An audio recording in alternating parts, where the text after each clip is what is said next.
الحمد لله نحمده ونستعينه ونستغفره ونؤمن به ونتوكل عليه ونعوذ بالله من شرور أنفسنا ومن سيئات أعمالنا من يهده الله فلا مضل له ومن يضلله فلا هادي له ونشهد أن سيدنا ونبينا وشفيعنا وحبيبنا ومولانا محمد وآله وصحبه وبارك وسلم أما بعد فأعوذ بالله من الشيطان الرجيم بسم الله الرحمن الرحيم إن الصلاة تنهى عن الفحشاء والمنكر صدق الله العظيم وقال الله تبارك وتعالى من ترك الصلاة متعمدا فقد كفر او کما قال علیہ الصلاۃ والسلام۔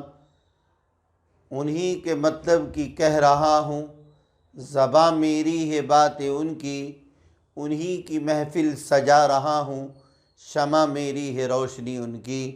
محترم سامعین کرام، جیسا کہ آپ لوگوں کو معلوم ہے کہ اللہ تبارک و تعالی نے ہم لوگوں کو ایمان کے بعد سب سے اہم افضلیت عمل والی جو عمل ہے وہ نماز قرار دی گئی ہے، اور نماز میں اللہ تبارک و تعالی نے خاص فرمایا کہ نماز ہی بے حیائی اور بری باتوں سے تم کو روک سکتی ہے۔ نماز اتنی مقدس عبادت ہے کہ اس عبادت کی فرضیت کو لاگو کرنے کے لیے، نافذ کرنے کے لیے محمد الرسول اللہ صلی اللہ علیہ وسلم کو عرش پر بلایا گیا اور بلا کر یہ تحفہ دیا گیا۔ اس سے بات واضح ہوتی ہے کہ بہت مقدس عبادت ہے۔ اللہ کے رسول صلی اللہ علیہ وسلم سے پوچھا گیا، ایو اعمال افضل یا رسول اللہ، کون سا عمل سب سے بہتر ہے یا رسول اللہ صلی اللہ علیہ وسلم؟ تو حضور صلی اللہ علیہ وسلم نے فرمایا کہ الصلاۃ لوقتہا، نماز اس کے وقت پر ادا کرنا یہ سب سے بہترین عبادت ہے۔ ان تمام نمازوں میں منافق کے اوپر سب سے گراں جو نماز گزرتی ہے وہ عشاء اور فجر کی نماز ہے۔ عشاء کی نماز کے بارے میں رسول اللہ صلی اللہ علیہ وسلم نے فرمایا، مسلم شریف کی روایت ہے اور ناقل حضرت ابو ہریرہ رضی اللہ تعالیٰ عنہ ہیں۔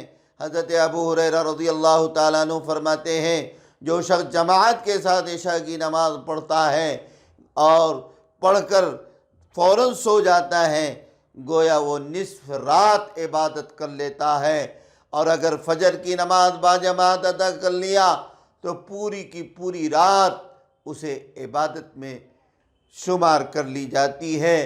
کتنی بڑی سعادت ہے ان لوگوں کے لیے جو عشاء کی نماز باجماعت ادا کرتے ہیں اور پھر فجر کی نماز کو بھی باجماعت ادا کرتے ہیں۔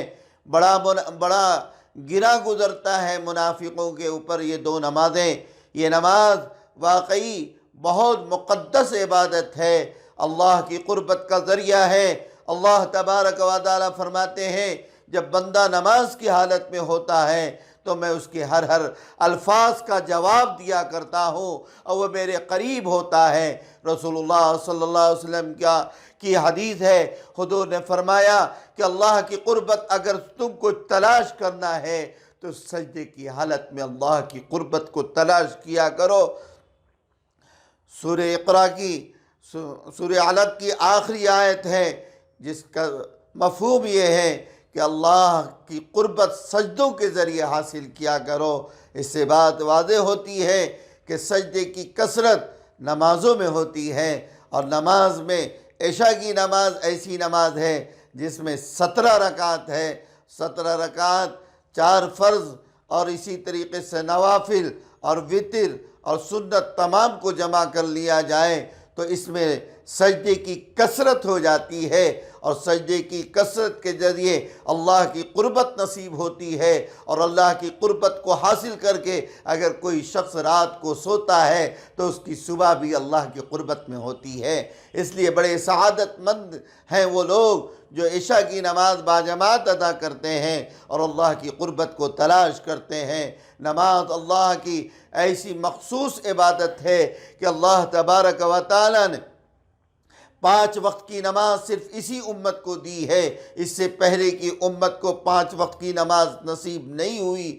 پھر رسول اللہ صلی اللہ علیہ وسلم نے فرمایا قرۃ عینی فی الصلاۃ، میرے آنکھوں کی ٹھنڈک نماز میں ہے، اگر تم نماز پڑھو گے تو میرے آنکھوں کی ٹھنڈک تمہیں نصیب ہوگی، اور اگر تم نے نماز کو چھوڑ دیا، من ترک الصلاۃ متعمدا، اور جان بوجھ کر چھوڑ دیا تو تم نے کفر والا عمل کر دیا۔ گویا نماز ایمان اور کفر کے درمیان حد فاصل ہے۔ امام شافعی رحمۃ اللہ علیہ اسی وجہ سے یہ فرماتے ہیں جو شخص نماز کو چھوڑتا ہے میں اس کے جنازے میں شریک نہیں ہوتا ہوں۔ گویا کہ امام ابو حنیفہ رحمۃ اللہ علیہ کی نزدیک تھوڑی یہ ہے کہ نماز چھوڑنے سے کافر تو نہیں ہوتا، البتہ کفر کے قریب پہنچ جاتا ہے، لیکن اس سے بات واضح ہوتی ہے کہ گناہ تو گناہ ہی ہے۔ اس لیے میرے بھائیوں، آج سے عزم کرو، ارادے کرو کہ پکے نمازی بنو گے۔ اللہ کے سامنے ہم سجدہ ریز ہوتے ہیں اور کہتے ہیں سبحان ربی الاعلی، اے اللہ تیری ذات تمام عیبوں سے پاک ہے اور بلندی کے لائق تو ہی ہے۔ گویا اپنے آپ کے سرنگو ہو کر اپنی غرور اور تکبر کو مٹانا اور اللہ کی بڑائی کا زبان سے اقرار کرنا اور حال سے بھی یہ بتانا کہ میرے اعضاء کے تمام جزو اللہ کے سامنے جھکے ہوئے ہیں، اور کبھی یہ جھکتا ہے تو رکوع کہلاتا ہے، کبھی یہ سجدے میں جاتا ہے تو اس کو سجدے کا ثواب ملتا ہے، کبھی یہ قیام کرتا ہے تو کبھی یہ رکوع کرتا ہے۔ یاد رکھیں یہ تمام کے تمام اعمال جو نماز میں کیے جاتے ہیں، یہ تمام کے تمام اعمال فرشتوں کی نقل ہے، چونکہ کچھ فرشتے وہ ہیں جو اللہ کی تسبیح اور تحمید میں لگے ہوئے ہیں۔ جب نماز میں اللہ کی تسبیح اور تحمید کی جاتی ہے گویا اس فرشتے کی نقل ہوتی ہے۔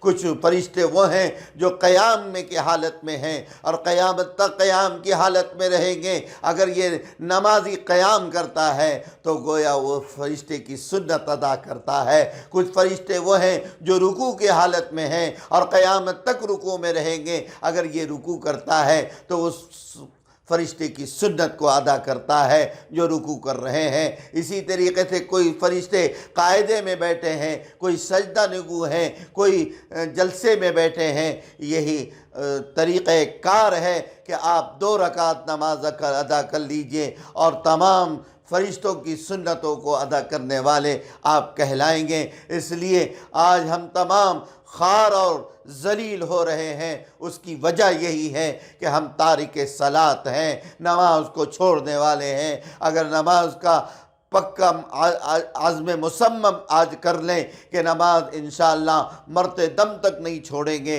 اور نماز میں خاص وہ نماز جو عشاء کی نماز ہے اور فجر کی نماز ہے۔ فجر کی نماز میں اللہ کی طرف سے روزیاں تقسیم ہوتی ہیں، اللہ کی طرف سے روزی تقسیم ہوتی ہے، بڑھتی ہے، لیکن افسوس ہمارا مسلمان طبقہ بستروں پہ ہوتا ہے، نمازیں اس کی زندگیوں سے غائب ہوتی ہیں، اور پھر وہ کہتا ہے میری زندگیوں میں برکت نہیں، میری روزیوں میں برکت نہیں، میرے اعمال میں برکت نہیں۔ برکت ہوگی تو کیسے ہوگی؟ جو راہیں برکت کی تھی تم نے اس کو فوت کر دیا، تم نے اسے چھوڑ دیا۔ آج بھی برکت کی راہ اگر تمہیں اختیار کرنا ہے تو نماز کا عزم ارادہ کرنا ہوگا۔